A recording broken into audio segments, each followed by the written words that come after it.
Hi there, single lady. I am so excited to come and to talk with you today. So what do you do if you feel really disappointed about dating?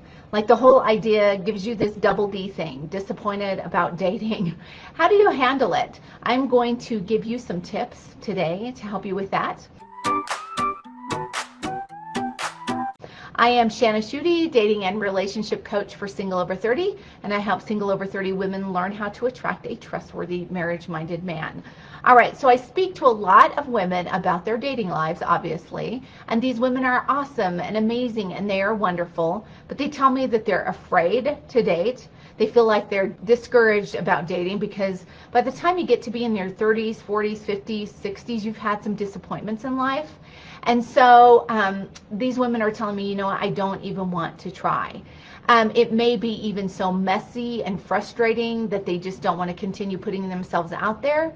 So if this describes you, then I've got 4 tips for you to help you with dating disappointment so that you can start to feel better about the whole process, which leads me to tip number 1. So tip number 1 is that you want to think of dating as a process. So I've mentioned this a lot in different podcasts I've had and different videos, and the reason why is because it's worth repeating.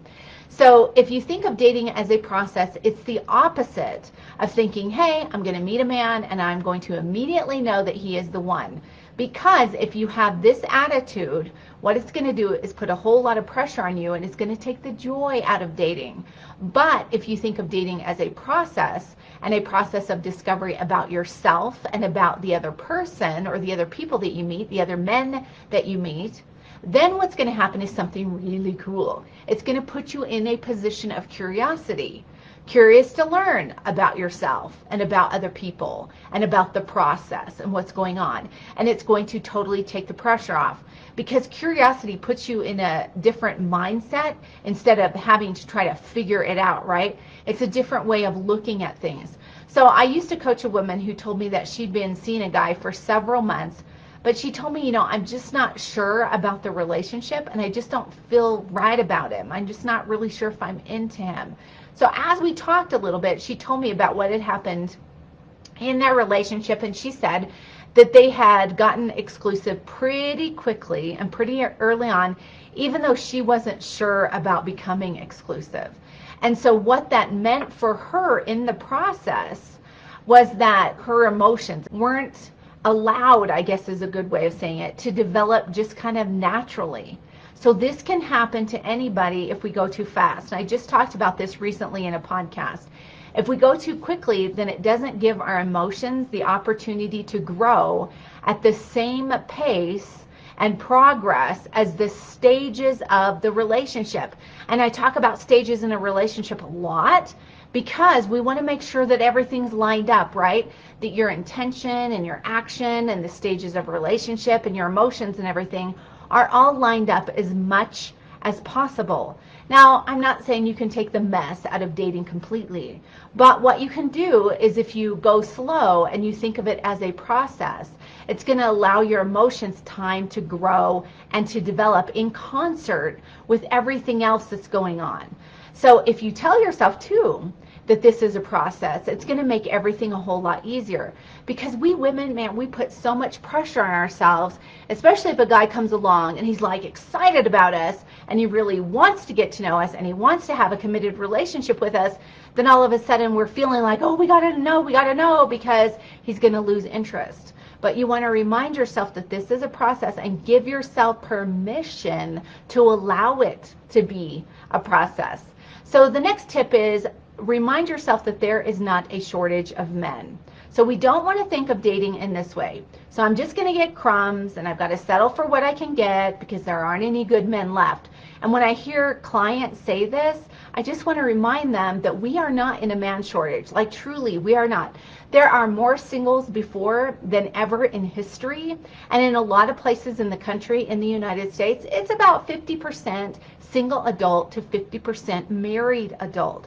So the last time I checked, there were about 26 million, this is a lot, 26 million single men between the ages of, I think it was 30 and 60 in the United States alone. So these men are unattached, and according to studies and research, the majority of men, around 76%, I believe it was, say that they are open to a committed relationship. So these are eligible single men who are open to a committed relationship. So sure, this doesn't mean that every single one of those guys and every single one of those men in the pool of millions is going to be the kind of man that you are going to want to marry, right? There's just going to be lots of reasons that different men are going to be taken out of the equation, and these are not men that you are going to want to commit to. However, there's bound to be some good ones out there. So if you find yourself saying there just aren't any good men left, I invite you to expand your thinking a little bit and remind yourself that we are not in a man shortage. Like I said, there are more singles than ever before, and the majority of men are open to commitment. So keeping an open mind and remembering that there are some good guys out there and that we're not in a man shortage is going to help you stay positive about dating and about the possibility of finding somebody. So the third one is you want to stay in the moment. So this tip is closely related to the first one, to think of dating as a process.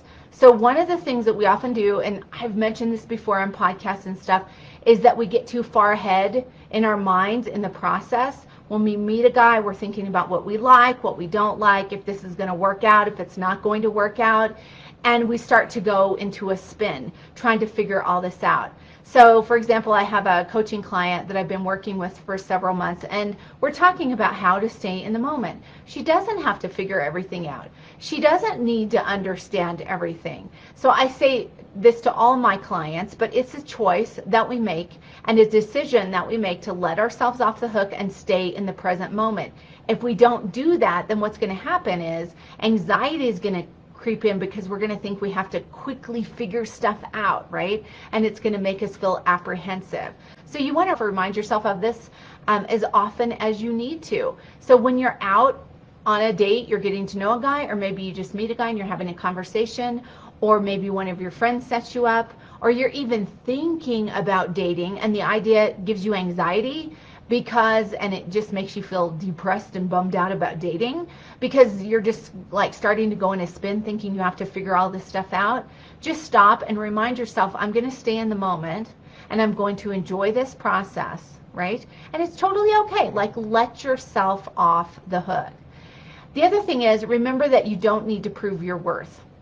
So sometimes dating will give us anxiety, or we'll get in the dumps about it or whatever, because we see ourselves as being lesser than. I had a woman reach out to me lately who told me that the guy that she was dating, and they had broken up, that she felt like she was beneath him all the time. So can you imagine what kind of pressure this creates in a budding relationship if you feel like you are lesser than the person that you are with? It's going to make you act all kinds of ways that you wouldn't normally. So remember, and it's going to take the joy out of dating and make you feel like, oh, so not hopeful about it. So remember that you don't need to prove your worth. You are not beneath the men who come into your life. And on the opposite side too, if you're someone who thinks that the men are beneath you, that's not true either. One thing that I tell the women that I coach is to remember that dating is not about proving to a man that you are valuable at the beginning, so he should like you, like thinking if I act a certain way, then he's going to be more interested in me. And it's not about trying to prove yourself so that you don't end up wasting your time, right? Because we want to allow things to sort of naturally unfold and organically develop. So dating, or the thought of dating even, can be so much more enjoyable when we don't put all this pressure on ourselves. If you think of it as a process, if you remember that we are not in a man shortage, if you remember that you do not need to prove your value, if you stay in the moment, all of these things are going to help, right?